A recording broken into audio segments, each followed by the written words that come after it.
నమస్తే వీధిని స్వాగతం. లక్ష్యం సమాజీతం.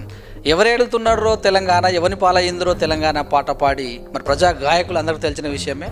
మరి రాష్ట్ర ప్రజలందరికీ కూడా ఒక వృత్తులు ఇచ్చినటువంటి గాయకుడు, ప్రతిపక్షంగా తన గళం ఇప్పించినటువంటి గాయకుడు, నాయకుడు అయ్యాడు మన షర్మిల పార్టీలో జాయిన్ అయ్యి. ప్రస్తుతం మనతోటి ఏపూరి సోమన్ గారు ఉన్నారు. వారి యొక్క అంతర్మదాన్ని తెలుసుకుందాం. నమస్తే అండి. నమస్తే అన్న. ఎలా ఉన్నారు? బాగున్నాను. రేవంత్ రెడ్డి ఎమ్మెల్యే వెళ్తున్నారని కొంత తర్వాత స్వేరోలో కూడా జ్ఞానయుద్ధము చేద్దాం లేరా స్వేరు అనే పాట పాడి జ్ఞానోదయాని కోసం కొన్ని రోజులు తిరిగి వచ్చారు చరణ పార్టీలోకి. జ్ఞాన యుద్ధానికి రాజకీయ పార్టీకి సంబంధం లేదు. మంచి చెప్పడానికి ఎవరు చేసినా దాన్ని సపోర్ట్ చేయాలి.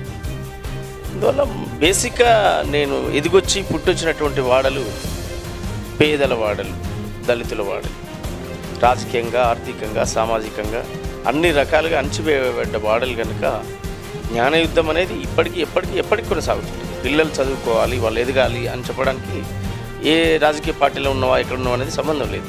దాన్ని సపోర్ట్ చేయొచ్చు.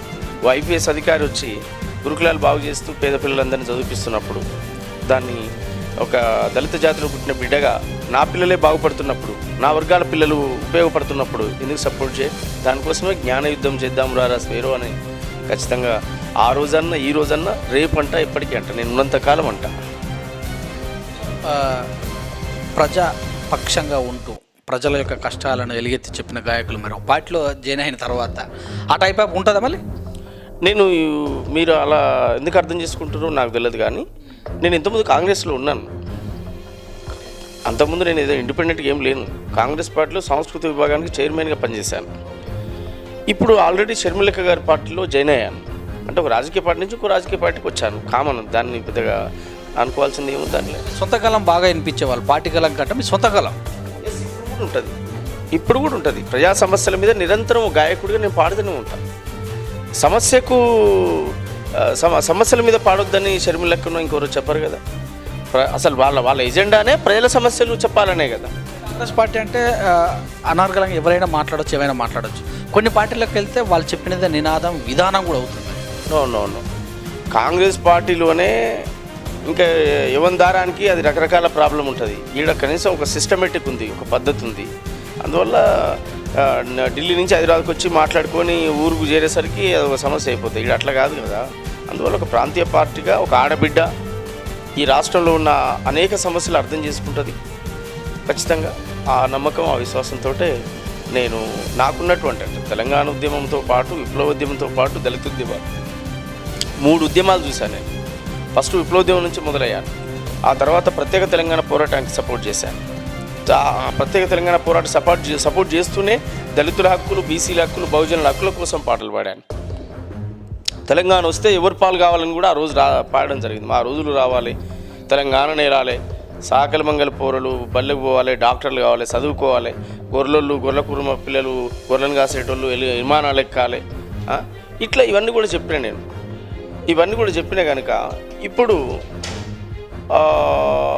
ఈ తర్వాత తెలంగాణ ప్రత్యేక రాష్ట్రం వచ్చిన తర్వాత ప్రతిపక్షంగా ప్రజల సమస్యలను పాట రూపంలో అద్భుతంగా వినిపించిన.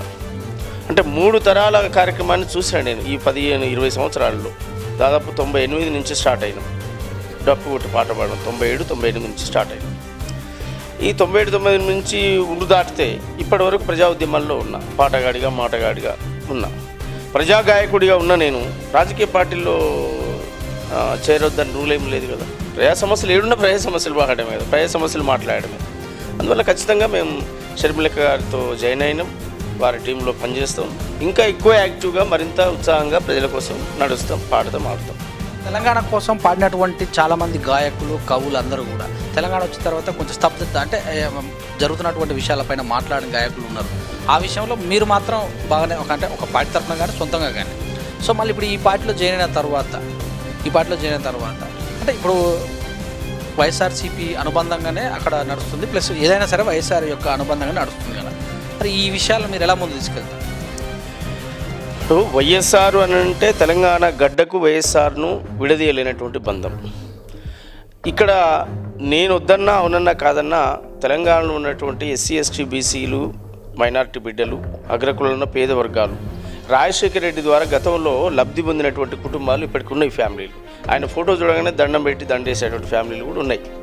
సరే, వ్యతిరేకించే వాళ్ళు వ్యతిరేకించవచ్చు, అనుకూలంగా ఉండేటువంటి వాళ్ళు ఎక్కువ మేజర్గా ఉన్నారు. అట్లా ఆ ప్రజలకు ఏదైతే ప్రయోజనం చేకూరిందో, ఏ సంక్షేమాలు పథకాలు అట్టడి వర్గాల బిడ్డలకు న్యాయం జరిగిందో, ఆరోగ్యశ్రీ కావచ్చు, పింఛన్లు కావచ్చు, తర్వాత అనేక సంక్షేమ పథకాలు, ఫీజు రిమెండ్మెంట్ కావచ్చు, అనేక విషయాలు, ఇవన్నీ కూడా ప్రజలకు ఉపయోగపడేటువంటి కార్యక్రమాలు పెట్టారు కనుక రేపు కూడా భవిష్యత్తులో రాజన్న గారు తీసుకొచ్చినటువంటి సంక్షేమ పథకాలని షర్మిలక్క గారు రేపు అమలు చేయబోతున్నారు తెలంగాణలో. కనుక విస్తృతంగా రేపు తెలంగాణ సమాజంలో రాజన్న యొక్క ఆశయాలు, షర్మిలక్క యొక్క నాయకత్వాన్ని బలపరిచే విధంగా నా పాట, మాట, ఆట ఉండబోతుంది. తెలంగాణ గడ్డ మీద ఒక ఆడబిడ్డగా తెలంగాణ గడ్డకు వస్తున్నటువంటి షర్మిలక్కకు నా పూర్తి మద్దతే కాదు, ఆమెతో కలిసి అడుగేయడానికి నేను సిద్ధంగా ఉన్నాను. రేపు 9వ తారీఖు ఏప్రిల్ 9న ఖమ్మంలో జరిగేటువంటి బహిరంగ సభను కూడా లక్షలాదిగా తరలి రావాలని నేను పిలిపిస్తున్నాను. దాని పెద్ద ఎత్తున పోరాటం చేస్తా ఉన్నాను. తెలంగాణ వెనుకబడ్డానికి కారణమే అత్యధిక సీఎంలు రాయలసీమ అయితేనేమి ఆంధ్ర ప్రాంత వాళ్ళు పరిపాలించడం వలన చెప్పుకున్న సందర్భాలు, ఆ రకంగా జరిగిన గాయకులు, కవులు అన్నీ కూడా అలైవికంగా ఉన్నాయి. సో మరి అలాంటి అంశమైనటువంటి అలాంటి వంశం నుంచి వచ్చినటువంటి షర్మిల గారికి అంటే వైఎస్ జగన్ కూడా సమైక్యాంధ్ర నినాదం ఎత్తుకున్నప్పుడు మానకోట రాళ్ళ మీద పాటలు పాడిన సందర్భాలు ఉన్నాయి, కవులు, గాయకులు. మీరు కూడా అలాంటి సందర్భాల్లో చాలా పాటలు కూడా పాడారు వాళ్ళని. మరి అలాంటి మళ్ళీ కూడా వారి యొక్క వారసత్వానికి మీ యొక్క వాణి ఎలా పనిచేస్తుంది, ప్రజలను ఎలా, తెలంగాణ ప్రజలను మళ్ళీ ఎలా ఆకట్టగలుగుతారు? ఒక్కటి గుర్తుపెట్టుకోండి, ప్రత్యేక తెలంగాణ రాష్ట్రం రాకముందు పరిస్థితి వేరు, వచ్చినంత వేరు. ప్రత్యేక తెలంగాణ రాష్ట్రం రానప్పుడు ఇప్పుడు షర్మిలక్క గారు తెలంగాణ, ఆంధ్ర మళ్ళీ కలవాలని కోరితే నేను సపోర్ట్ చేయట్లేదు, ఓకే. లేదా ఆంధ్ర ప్రాంతం అభివృద్ధి చెందాలి, తెలంగాణ ఆగమైపోవాలని అంటేనో నేను సపోర్ట్ చేయట్లేదు. తెలంగాణ బిడ్డలు 7 సంవత్సరాలైంది ప్రత్యేక తెలంగాణ రాష్ట్రం వచ్చి, అనేక మంది అమరుల త్యాగాలతో తెలంగాణ సాధించుకుందరు, ఓకే.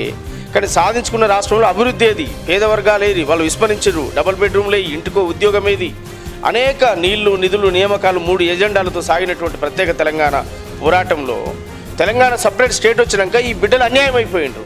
అంటే ఆ రోజు కూడా రాజశేఖర రెడ్డి గారు ఉన్నప్పుడు ఈ పేద వర్గాల పిల్లల కోసం, తెలంగాణ గడ్డ అభివృద్ధి కోసం వారు ప్రాజెక్టులు కట్టిండ్రు, జలయజ్ఞం పేరుతోటి అనేక స్కీములు పెట్టి తెలంగాణ ఎట్లా డెవలప్ చేయాలనేది ఆలోచన చేసుకుంటూ వచ్చారు. ఇవాళ ఆ సంక్షేమాన్ని విస్మరించారు కనుక ప్రజలకు అన్యాయం జరుగుతుందన్నప్పుడు ఈ గడ్డ మీదనే బతుకుతూ, ఈ గడ్డ నీళ్లు తాగుతూ, ఈ గడ్డ మీద జీవిస్తున్నటువంటి షర్మిలక్క గారు ఒక ఉమ్మడి ఆంధ్రప్రదేశ్కు ముఖ్యమంత్రి ఉన్నటువంటి రాజశేఖర రెడ్డి బిడ్డగా, ఈ ప్రాంతాన్ని డెవలప్ చేసినటువంటి నాయకుడి బిడ్డగా ఈ గడ్డ హక్కులు మాట్లాడేటువంటి హక్కు, అర్హత అన్ని బరాబరి షర్మిలక్క గారికి ఉన్నాయి. ఇది మేము చెప్తున్నట్టు నేను. తెలంగాణ ఉద్యమకారులు 1200 మంది చనిపోయిన సందర్భంగా వాళ్ళ పాలన తార్కాణ్యం కాదా? వాళ్ళ ఆత్మలు ఎలా ఘోషిస్తాయి, వాళ్ళ ఆత్మలు ఎలా సంతోషిస్తాయి?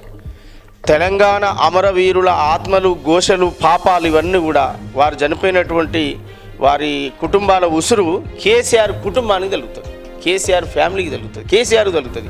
మాట ఇచ్చి తప్పాడు, తెలంగాణ వస్తే ఖచ్చితంగా ఇంటికో ఉద్యోగం అన్నాడు. తర్వాత ఏది ఎవడన్నాడు ఆ మాట అన్నాడు, అధ్యక్ష సాధ్యమైద్దా అన్నాడు.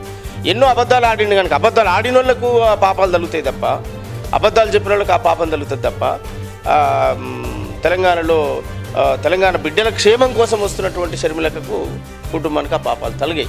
ఎందుకంటే వారు ఆమె వచ్చేదే ఈ తెలంగాణ గడ్డ మీదకి ఓ మీడియా సంస్థను పెట్టుకుందామనో, పేపర్ పెట్టుకుందామనో, ఒక బంగ్లా కడదామనో, లేకపోతే ఈ ఉద్యమం పేరుతోటి దోపిడీ చేద్దామనో వస్తలేదు కదా.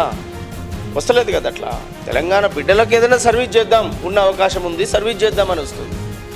స్వాగతిస్తుండ్రు, ఈ గడ్డ మీద బిడ్డలందరూ స్వాగతిస్తుండ్రు. వెల్కమ్ అమ్మా, నువ్వు ఒక ఆడబిడ్డ, నువ్వన్నా న్యాయం చేస్తావు, వీళ్ళ మీద ఎట్లా మాకు నమ్మకం లేదు అని అంటుండ్రు. అది తప్పు కాదు. 2014లో ఒక ఎంపీ సీటు, కొన్ని ఎమ్మెల్యేలు వచ్చినటువంటి వైఎస్ఆర్సీపీఏ తర్వాత 2018లో పోటీ కూడా చేయలేని పరిస్థితి ఏర్పడింది. అంటే ఆ పార్టీ అంతా కూడా ఆంధ్ర పార్టీ, ఆల ప్రాంత వాళ్ళు అనుకున్న విధంగా కూడా జరిగిపోయిన సందర్భం, టీడీపీ కూడా అంతరించిపోయిన సందర్భం, అంటే అక్కడక్కడ లేకుండా చేసినటువంటి విషయాలు. మరి ఆ విషయానికి వస్తే ఎలా ఉంటుంది అంటే స్పందన? తెలుగుదేశం పార్టీ ఉన్నటువంటి పరిస్థితి వేరు, 2018, 2014 ఎన్నికల్లో ఉన్నటువంటి పరిస్థితులు వేరు. 2014 ప్రత్యేక తెలంగాణ రాష్ట్రం వచ్చినటువంటి రోజు అది.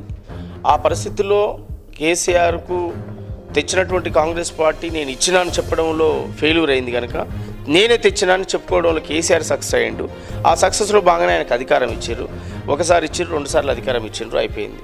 తర్వాత ఇక్కడ వైఎస్ఆర్సీపీ అని జగన్మోహన్ రెడ్డి గారు ప్రత్యేకంగా తెలంగాణ వచ్చిన తర్వాత ఇక్కడ దృష్టి పెట్టి పార్టీ పెట్టింది ఏం లేదు, ఆయన నడిపించింది కూడా ఏం లేదు. ఆయన ఒక ఆంధ్ర ప్రాంతాన్ని ఎంచుకుంటూ ఆంధ్ర రాష్ట్రాన్ని నేను అక్కడ ముఖ్యమంత్రి కావాలని ఆయన తిరిగిండు, అక్కడ సక్సెస్ అయ్యిండు. ఇక్కడ ఆ తర్వాత చేసిన యాక్టివిటీస్ ఏం లేవు, కార్యక్రమాలు ఏం లేవు. షర్మిలక్క గారి నాయకత్వంలో తెలంగాణలో వైఎస్ఆర్సీపీ అనేటువంటి పార్టీ కాకుండా ఇంకొక పేరుతోటి పార్టీ ఖచ్చితంగా నిర్మాణం కాబోతుంది. అద్భుతంగా తెలంగాణ గడ్డ మీద సక్సెస్ అయింది. ఎందుకంటే రాజశేఖర రెడ్డి గారు యొక్క ఫేస్ వాల్యూ, షర్మిలక్క గారి యొక్క వాగ్దాటి, వారు మాట్లాడేటువంటి తీరు, ఇది ప్రజలు కనెక్టివిటీ అవుతుంది. దానికి తోడు ఆ అక్కగారి మాటకు, వారి తండ్రి గారి యొక్క చేసిన అభివృద్ధికి, అక్కగారి మాటకు, మాలాంటి కవులు గాయకుల పాట, ఇదంతా తోడవుతుంది. ప్రజలు ఖచ్చితంగా ర్యాలీ అవుతారనే విశ్వాసం, నమ్మకం మాకు. కేసీఆర్ కూడా మద్దతు ఇచ్చారు, పార్టీలో కూడా కొనసాగారు, తర్వాత కాంగ్రెస్ పార్టీకి వచ్చారు. సో మళ్ళీ ఇప్పుడు ఇంటి పార్టీ కూడా మన ఎమ్మెల్సీలా మీరు ఇంటి పార్టీ వారికి కూడా చెరుకు సాగు కూడా మద్దతు ఇచ్చారు. ఇది అంటే నాలుగు పార్టీలలో మీ యొక్క వాణి వినిపించడం కూడా జరిగింది తెలంగాణ ఉద్యమం కోసం ఒకసారి. సో ఈ యొక్క యాత్రలో మీరు ఈసారి పోటీ చేసేందుకు ముందుకెళ్తారా? తెలంగాణ ఇంటి పార్టీలో నేను జాయిన్ కాలేదు. డాక్టర్ చెరుకు సుధాకర్ అన్నకు నా పూర్తి మద్దతు ఇస్తాను. ఎందుకు, 45 ఏళ్ళు ప్రజా ఉద్యమాల్లో ఉన్నాడు. సరే గెలిచిండా ఓడిండా ఎన్నికలు అదొక భాగం. కానీ నా ఆత్మగౌరవం కోసమైనా మా అలాంటి ఎంతోమంది ఉద్యమకారులు తయారు చేసిండు, ప్రజల డాక్టర్గా ఉన్నాడు, ఖచ్చితంగా సపోర్ట్ చేయాలి. ఆడ కాంగ్రెస్ పార్టీ క్యాండిడేట్ పెట్టినా కూడా అసలు సుధాకర్ అన్నే క్యాండిడేట్గా డిక్లేర్ చేస్తారనుకున్నాం. వాళ్ళు దురదృష్టవశాత్తు వాళ్ళు చేయనప్పుడు నేను ఆ పరిస్థితిలో నా అన్నకు సపోర్ట్ చేయకుండా నేను అట్లా చేస్తాను అని చెప్పి నేను సుధాకర్ అన్నకు మద్దతు ఇచ్చాను. అంటే టీఆర్ఎస్ అని అన్నారు మీరు, నేను టీఆర్ఎస్ కండువ ఎన్నడూ కప్పుకోలేదు నా జీవితంలో. మీరు ఏ ఫోటో ఏ వీడియో దేవాలన్నా టీఆర్ఎస్ కండువ నా మెడలో ఉండదు. ఒక సమయంలో టికెట్ ఇవ్వనందుకే మాట మార్చారనే వాయిస్ కూడా వినపడదు ఒక సందర్భంలో. అసలు నేను అవన్నీ ఎవరిని టికెట్ అడగలేదు. కానీ నాకు గోల్ ఉంది, అంతేగాని నేను ఎవరిని టికెట్ అడిగి నా దరఖాస్తు పెట్టినట్టు ఏమైనా ఉంటే నా దగ్గర తీసుకురమ్మనండి. అది తప్పది, అట్లా కూడా చెప్పిన తప్పు. టీఆర్ఎస్ కండువ నేను ఎన్నడూ కప్పలేదు. తెలంగాణ ఉద్యమాన్ని సపోర్ట్ చేశాను. అందరు ఎట్లా చేసిరో నేను ఎట్లా సపోర్ట్ చేశాను. దాంట్లో సభ్యత్వం తీసుకోను అందులో అధికారికంగా నేను చేయను కాను. నెంబర్ 1 అది. నెంబర్ 2, తెలంగాణ వచ్చిన తర్వాత ఒక ప్రతిపక్ష పార్టీగా కాంగ్రెస్ సపోర్ట్ చేయాలంటే కాన్సెప్ట్ వచ్చినప్పుడు కాంగ్రెస్ పార్టీ వింగ్లోనే సాంస్కృతిక విభాగంలోనే పనిచేశాను. అంతే తప్పిక నేను ఇంకా వేరే ఏ రాజకీయ పార్టీలలో నేను కండోలు కప్పుకోను. ఇది అయితే మీరు వెనుకబడిన వర్గాల కోసం పనిచేస్తున్నటువంటి గలం కూడా పనిచేస్తున్నారు. సో అగ్రనాయకత్వం అంటే ఇప్పుడు వయస్సు వాళ్ళు వాళ్ళొక అగ్రనాయకత్వం వాళ్ళు. సో అగ్రనాయకత్వంలో మీ యొక్క వాణి వినిపిస్తారా? 100%. రాజశేఖర రెడ్డి కుటుంబాన్ని నేను వీళ్ళు ఒక అగ్ర నాయకులాలు కానీ అగ్ర కులాల వారిగా ఆ స్వభావంతో నిండినటువంటి వాళ్ళను నేను చూడను. కుల అహంకారం అనేటువంటి స్వభావంతో నేను చూడను. వారి ఫ్యామిలీ నేపథ్యం అంతా కూడా పేదవాళ్ళను ప్రేమించే మనస్తత్వం ఉన్నవాళ్ళు, వాళ్ళు ఇంటర్ క్యాస్ట్ మ్యారేజ్ చేసుకున్నటువంటి ఫ్యామిలీలు. ఆ ఫ్యామిలీ నేపథ్యంగా వాళ్ళ కులాల పేరుతో మతాల పేరుతో ఇది పెద్ద ప్రాధాన్యతగా ఉండి మనసులో అణచివేసేటువంటి స్వభావం ఉన్న కుటుంబాలు కావు. వాళ్ళు మాట ఇస్తే మాట తప్పరు, ఆ మాట ప్రకారం పనిచేస్తారు. అందువల్ల ఇవాళ నాకు షర్మిలక్క గారు నాకు మద్దతుగా నాకు మాట ఇచ్చింది, నాకు అండగా ఉంటా అని సపోర్ట్ చేసింది. నేను కూడా నా ఎజెండా ఒకటి నేను ప్రకటించుకున్న కావాలి కనుక నా ఎజెండా నేను చెప్పడం జరిగింది. 20-25 ఏళ్ళ నుంచి ఆడి పాడి ఉన్న నేను రేపు భవిష్యత్తులో నేను నేను ఎంచుకోవాలి, నేను ఒక చట్టసభలోకి పోవాలి, నేను ఒక పొలిటికల్గా ఒక నిర్ణయాలు తీసుకోవాలి అనేటువంటి ఆలోచన నాకు ఇప్పుడు ఉంది. ఎందుకంటే 20-25 ఏళ్ళుగా ఒక మాటగాడిగా కొనసాగిన నేను ఇంకొక 10-20 ఏళ్ళు దాటితే నేను చేసేది కూడా ఏముండదు. ఇంకా 60 ఏళ్ళు 70 ఏళ్ళు వస్తే నేను చేసేది కూడా ఏముండదు కనుక ఇప్పుడే ఖచ్చితంగా ఒక రాజకీయ ప్లాట్ఫామ్ కూడా నేను వేసుకోవాలనే కాన్సెప్ట్లో ఉన్న ముఖ్యంగా తుంగతుర్తి నియోజకవర్గ బిడ్డల కోసం. తుంగతుర్తి నియోజకవర్గంలో ఒక దౌర్భాగ్యం ఏముందనంటే మొదటి నుంచి వలసవాదులు వెళ్ళే ప్రాంతం అది. అంటే పక్క జిల్లా ఆయనో పక్క నియోజకవర్గం ఆయనో ఇంకొక ఆయనో వీళ్ళు వచ్చేటువంటి కాన్సెప్ట్. దానికి మోత్కుపల్లి నరసింహులు అన్న కాంచి మొదలు పెడితే ఇప్పుడు నేను అక్కడ బాస్ అని చెప్తున్న దామోదర్ రెడ్డి కూడా ఆ ఊరికి అల్లుడు తప్ప ఆ ఊరు ఆయన కాదు, ఆయన ఖమ్మం జిల్లా. ఈ తుంగతుర్తికి అదొక శాపంగా మారింది. తర్వాత ఆ గడ్డ నుంచి పుట్టినటువంటి బిడ్డలుగా ఖచ్చితంగా ఆ ప్రాంతంలో పుట్టి పెరిగినటువంటి వాళ్ళం, ఆ ఉద్యమాలు చూసినటువంటి వాళ్ళం కనుక వాళ్ళందరి ఆశీర్వాదంతో ప్రజలందరి ఆశీర్వాదంతో ముందుకు పోవాలనేది ఒక ప్లాట్ఫామ్. రేపే ఏమో అయిపోద్దా అనుకుని నవ్వుకుంటూ కూడా ఉండొచ్చు, నవ్వనీగాక నాకు అభ్యంతరం లేదు. నేను ఆ రోజు 20 ఏళ్ళ క్రితం పాట పాడి తెలంగాణ వస్తుందా అన్నోళ్ళే ఇలా అధికార పార్టీలో ఉండి అన్ని అనుభవిస్తున్నారు. ఇప్పుడు నేను బాటలు వేసుకుంటున్నానంటే కూడా ఈయన ఇది అవుతాడా అని అనుకోవచ్చు. కాలం ఏది డిసైడ్ చేస్తుంది, కానీ ఒక గోల్ అయితే పెట్టుకొని పోతున్నాను. ఇది నా లక్ష్యం. షర్మిల గారి పార్టీ కోసం పాటలు రాశారా మరి ఇప్పటికే? పాటలు రాస్తున్నాను. ఇంకా రికార్డ్ చేయలేదు, ఇంకా పూర్తిగా బయటికి నేను తీసుకురాలేదు. కానీ ఖచ్చితంగా పాటలు సాహిత్యాన్ని రాస్తున్నా. రేపే శిక్షణ తరగతులు ఉన్నాయి కళాకారులందరికీ కూడా. పాట ఎట్లా, ఏం పాట పాడాలి, ఏం చేయాలి ఏందనేటువంటి ఇష్యూస్ కూడా తీసుకుంటున్నాం. పెద్ద ఎత్తున ఎంత నడుస్తుంది. మళ్ళీ మీ యొక్క గలం పార్టీ వైపు మళ్ళీ ప్రజల పంతం మళ్ళీ కొనసాగుతాయని కూడా చెప్పుకొచ్చారు మీరు ఇప్పుడు.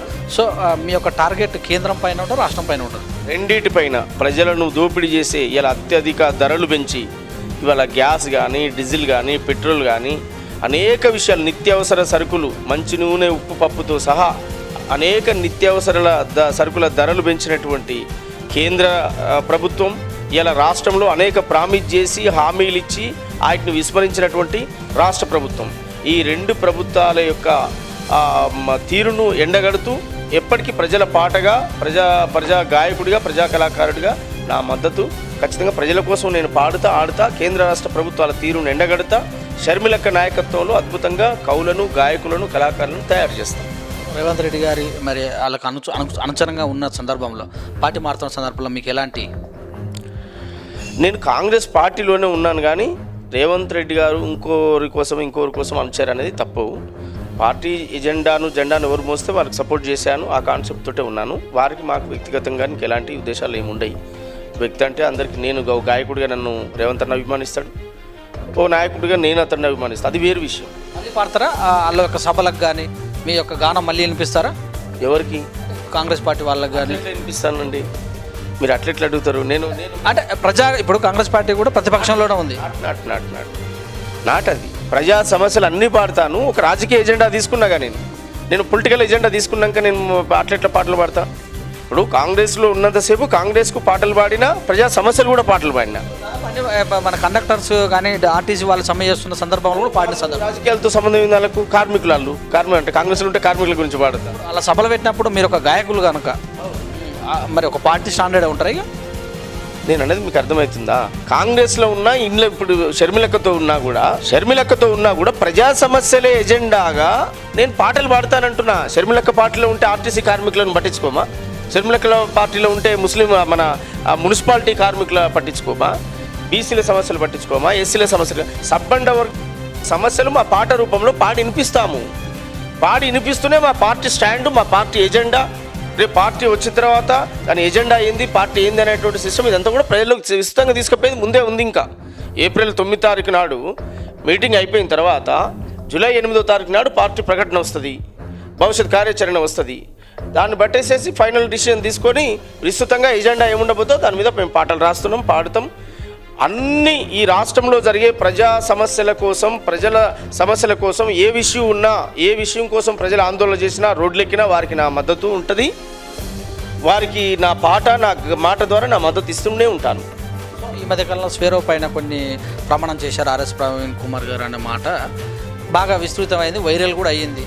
నేను గాయత్రి మాతకు మొక్కను, గణేష్ని మొక్కను, రాముని మొక్కను, కృష్ణుని మొక్కను అని ఒక ప్రతిజ్ఞ కూడా చేశారు. మీరు కూడా స్వేరోకు అనుబంధంగా ఉన్నారు కనుక అడగాల్సిన క్వశ్చన్ ఇది. సో ఇది కొంతమంది మనోభావాలు దెబ్బతీసి చాలా రచ్చ కూడా అయింది. దీనిపైన స్పందిస్తారా? ఇప్పుడు స్వేరో నెట్వర్క్ అనేది పేద విద్యార్థుల పిల్లల చదువుల కోసం పెట్టినటువంటి ఒక సంఘం. ఈ సంఘం ద్వారా అనేక మంది బిడ్డలు చదువుకొని అట్టడు వర్గాల పిల్లలు, పేద వర్గాలు, ఏ కులమన్నా కానీ పేదోడికి న్యాయం జరగాలి. ఆ కాన్సెప్ట్తో వాళ్ళు ఎక్కడో గిరిజన గూడాల్లో, తండాల్లో, కాలనీల్లో, దళితుల్లో పుట్టినటువంటి పేద పిల్లలందరూ తీసుకుపోయి ఎవరెస్ట్ శిఖరాన్ని ఎక్కించి, ఏరోప్లేన్ ఎక్కించేసి ప్రపంచ దేశాలు తిప్పుతున్నటువంటి సంస్థ స్వేరో. గురుకుల పాఠశాలలు, గురుకుల చదివేటువంటి బిడ్డలను doctor RS Praveen Kumar sir వచ్చిన తర్వాత ఒక అద్భుతమైన విప్లవాత్మకమైనటువంటి మార్పులు జరిగినాయి. అసలు అక్షరాలు దిద్దరాని పిల్లలు ఇలా పర్ఫెక్ట్ ఇంగ్లీష్ చదువుతారు అంటే దాని వెనుక ఆయన డైరెక్షన్, ఆయన శ్రమ ఉంది. అది లేకుండా ఊరికనే ప్రభుత్వం పెట్టే సొమ్మే కదా అది, ఆయన సొంతంగా పెట్టిండా, ఆయన ఇంట్లోకి వెళ్ళి పెడుతుండా, ఈ మాట్లాడేటోడన్నా ఇంట్లోకి వెళ్ళి పెడుతుండా, ఆవిడన్నా పని చేస్తుండు, 24 గంటలు పని చేస్తుండు, రాత్రి 12 గంటలకు కూడా ఆఫీసులో ఉంటాడు, ఎర్లీ మార్నింగ్ పోయి ఆఫీసులో ఉంటాడు. ఆయనకు టైము, ఈ టైంకే పోవాలి, ఈ రూల్ ఎమ్మడి పోవాలి అనేది ఒక సిస్టమ్ ఉండదు. 24 గంటలు ఆ బిడ్డల కోసం పనిచేస్తున్నప్పుడు ఆ రిజల్ట్ కూడా అట్లా వస్తుంది. తప్పు కాదు కదా. దాన్ని స్వాగతించే ఓపిక లేక ఈర్ష్యతోటి రకరకాల కుట్రతోటి ఇస్తాడు. అక్కడ దేవుళ్ళను కించపరచడం ఆయన ఉద్దేశం కాదు.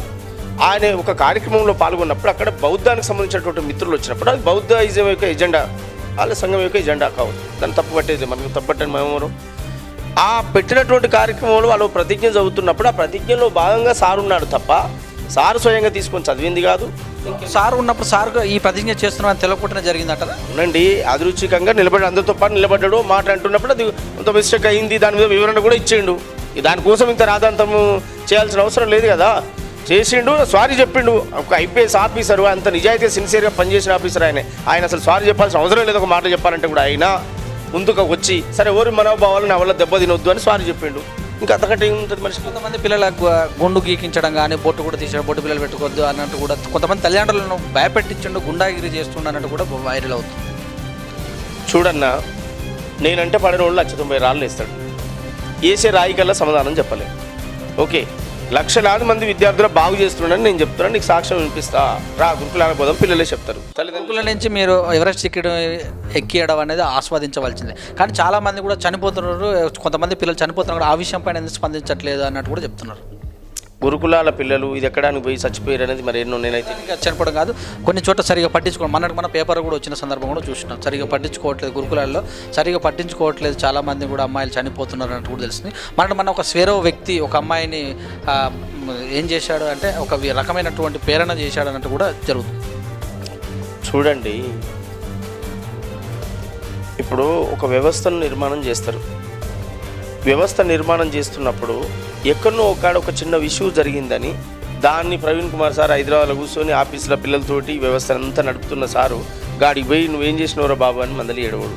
గుర్తుపెట్టుకోవాలి, వాడిని వ్యక్తిగతంగా వాడు పొరపాటు తప్పు చేస్తే చట్టం ఉంటుంది, వాడిని శిక్షిస్తుంది, మాట్లాడుతుంది. దానికి ప్రవీణ్ కుమార్ సార్ సంబంధం ఉంటుంది. విదేశ నిధులు కూడా విరిగా వస్తున్నట్టు కూడా చెప్తున్నారు. పార్టీ పెట్టే అవకాశం ఉంది త్వరలో అని అంటున్నారు కూడా కొంతమంది అన్యాయులే చెప్పడం జరిగింది లైవ్ డిబేట్లలో. సార్, రాజకీయ పార్టీ ఆయన సార్కు సంబంధించినటువంటి విషయం అది దాని మీద నేను మాట్లాడేది ఏముండదు. ప్రజాస్వామ్యంలో ఎవరైనా పార్టీలు పెట్టుకోవచ్చు, ఎవరైనా మాట్లాడవచ్చు, అది వేరు విషయం. ఒక ఐపీఎస్ అధికారిగా నేను ఒకటే సిస్టమ్ మీద మాట్లాడతాను. ఐపీఎస్ అధికారిగా ఎడ్యుకేషన్ డిపార్ట్మెంట్కి వచ్చిండు. ఆయన వచ్చిన కాంచి 7 సంవత్సరాల నుంచి ఆయన నిజంగా పొరపాటు చేస్తే టీఆర్ఎస్ ప్రభుత్వం ఊరుకుంటుందా? ఏమన్నా మోసం చేసినట్టు అనిపిస్తే, ఏమన్నా ఫ్రాడ్ చేసినట్టు అనిపిస్తే తెలంగాణ ప్రభుత్వం కేసీఆర్ ఊరుకుంటాడా? వాళ్ళు ఎందుకు అప్పచెప్పిండు? అద్భుతమైన రిజల్ట్ తీసుకొస్తాను అప్పచెప్పిండు, తప్పేముందనిలా. తిండి విషయంలో కూడా ఎద్దు మాంసం తినండి అన్నట్టు కూడా కొన్ని వ్యవహారాలు చెప్పడం కూడా జరిగింది, అది కూడా వైరల్ అయింది. ఎద్దు మాంసం తినండి అని ప్రవీణ్ కుమార్ సార్ చెప్పడం ఏందండి నాకు అర్థం కాదు. ఈ దేశంలో ఈ వ్యవస్థలో అట్టడుగు వర్గాలు అసలు మానవుడు ఫస్ట్ ఈ కులం మతం రాకముందుకు చెప్తున్నా, మానవుడు అనేటువంటి ఆది మానవుడు అండి ఏం తిని బతికిండండి నాకు చెప్పు. ఏది ఏడవడ్లు పండించి తిన్నారండి? జంతు మాంసాలే కదా తిన్నది. ఇప్పుడు అలాగే ఉండమంటారా? చెప్తాను నేను ఒకటి, మీరు మాట్లాడి తినండి సార్. ఇప్పుడు జంతు మాంసాలు తినే కదండి, మరి ఆది మానవుడు ఎట్లా బతికినండి? ఏం వచ్చిందండి ఈ సిస్టమ్ అంతా? ఇదంతా మనుషులు పెట్టుకుందే కదా, కులాలు మతాలు, ఈయన పెద్ద ఆయన, ఆయన చిన్న ఆయన తక్కువ అయినా ఆయన ఎక్కువ అయినా అని. అసలు ఇద్దరే మనుషులు, ఒక ఆడ మగ దేవుడు అనేటువంటి సృష్టించాడు అనుకో. ఏం తిన్నారండి వాళ్ళు? ఏడ వ్యవసాయం చేసి పంటలు పండియండి. ఎవరండి ఇప్పుడు చెప్పిన మాట అది? సారు ఎద్దు మాంసం తినమన్నాడు. సారు తినమంటే తింటారండి? సారు చివరాయన కాదు, ముందాయన వెనుక ఫస్ట్ ఆయన కాదు ఆ మాట అంటానికి. ఈ దేశంలో లేదా ఈ ప్రపంచంలో మనిషి అనేటోడు ఆహారం లేనప్పుడు తిన్నదే జంతు మాంసం కావచ్చు, పిట్ట కావచ్చు, ఏదైనా కావచ్చు, దాన్ని పట్టుకొని వేటాడి తిన్నాడు. అట్లే బతికిరు మానవుడు. ఆ నుంచి వచ్చింది ఈ సంస్కృతి. ఇలా కొత్తగా సారు పెట్టింది కాదు, సారు తినమని చెప్పేది అంతకంటే కాదు. ఓకే, నీకు డౌట్ ఉంటే అనుమానం ఉంటే మా ఊరికి రా, ఇంకో ఊరికి తీసుకుపోతా. ఒక కాలనీలు ఉంటాయి, గూడాలు ఉంటాయి, అద్భుతంగా అక్కడ కోసి ఆరగట్టి ఇట్లా ఏడాడు తీసి తోరణాలు కడతారు. నీకు డౌట్ ఉంటే అడిగిపో. సార్ మీద ఎందుకు నేను తీస్తారు ఆ మాట? ఆయన తినమని చెప్తాడు, ఇది తినకు ఇది తినొద్దని చెప్తాడు. సెక్యులరిజం భావాలతో ముందుకెళ్తారా? అర్థం కాలేదు. సెక్యులరిజం భావాలతో ముందుకెళ్తారు. బరాబరి ప్రజాస్వామ్యం ఇది. మనిషి ఫుడ్ ఆహారం అని స్వేచ్ఛ ఇష్టం ఏది ఉంటే అది తింటాడు. బట్టలు మనకి ఏది నచ్చితే అది వేసుకుంటాడు. ఇది ఆదేశం అని చెప్పుకుంటున్నాం కదా. అది ఎక్కడున్నాం మనం? భారత రాజ్యాంగంలో ఉన్నాం. రాజ్యాంగంలో ఉన్నప్పుడు రాజ్యాంగంలో ఒక మనిషికి ఉండాల్సిన మినిమం స్వేచ్ఛ ఉంటుంది. తినేటోడు తింటాడు. ఇది అవసరం లేని విషయం. మా టీవీ తరపున రాష్ట్ర ప్రజలకు షర్మిల పార్టీలో మీరు టీంలో ఫస్ట్ పార్టీగా టీంలో చేరడానికి ఏం చెప్తారు? షర్మిలక్క నాయకత్వంలో తెలంగాణ గడ్డ మీద ఒక ఆడబిడ్డగా అడుగు ముందుకేసి వస్తున్నది. తెలంగాణ ఉద్యమం పేరుతో నలిగినటువంటి బిడ్డలారా మీరందరూ కదిలి రండి. షర్మిలక్క నాయకత్వంలో పనిచేద్దాం. తెలంగాణలో రాజన్న సంక్షేమ పాలన తీసుకొద్దాం. పేదోడికి గరీబోడికి కూలోడికి న్యాయం చేద్దాం. అట్టడుగు వర్గాలకు పట్టం కడదాం. అట్టడుగు వర్గాలకి అధికారాలు ఇద్దాం. వాళ్ళను అధికారాలు ఇచ్చి వాళ్ళను పాలన చేసే విధంగా వాళ్ళను ముందుకు తీసుకుపోదాం. ఈ పేదల అభివృద్ధి కోసమే షర్మిలకు వస్తుంది తప్ప ఇంకేదో స్వార్థ ప్రయోజనాల కోసం రావాల్సినటువంటి ఫ్యామిలీ కాదు, ఆ కుటుంబం అంతకంటే కాదు. ఏ స్వార్థం లేకుండా నిస్వార్థంగా తెలంగాణ గడ్డ కోసం ఉన్న జీవితాన్ని ప్రజల కోసం సర్వీస్ చేయాలి అనే ఆలోచనతోటే షర్మిలకు వస్తుంది కనుక మీ ఛానల్ ద్వారా మరి V3 ఛానల్ ద్వారా నేను తెలంగాణ సమాజానికి అట్టడుగు వర్గాల బిడ్డలకు ఎస్సీ ఎస్టీ బీసీ మైనార్టీతో పాటు అగ్రకులాల్లో ఉన్న పేద వర్గాల బిడ్డలకు కవులకు గాయకులకు కళాకారులకు నా విజ్ఞప్తి, మీరందరూ కలిసి రండి, ఈ రాష్ట్రాన్ని అభివృద్ధి చేసుకుందాం, షర్మిలక్క నాయకత్వాన్ని బలపరుద్దాం, రాజన్న సంక్షేమ పాలన తెచ్చుకుందాం. Thank you. Okay sir, thank you very much, wish you all the best. Thank you, వందనాలు. ఏపూరి సోమన్న గారితో జరిగినటువంటి ఈ మాట ముచ్చ కార్యక్రమంలో మరి చక్కగా ఆయన వివరించారు. గత ఉద్యమం నుంచి కాంగ్రెస్ పార్టీలో పనిచేసిన విషయం నుంచి ప్రజా గాయకునిగా ముందుకెళ్ళిన అంశం నుంచి షర్మిల గారి పార్టీలో చేరిన విషయాలన్నీ కూడా చక్కగా వివరించారు. చూస్తున్నాడు విత్ న్యూస్ కెమెరామెన్ శ్యామ్తో మీ సురేష్ దండు. లక్ష్యం సమాజ హితం.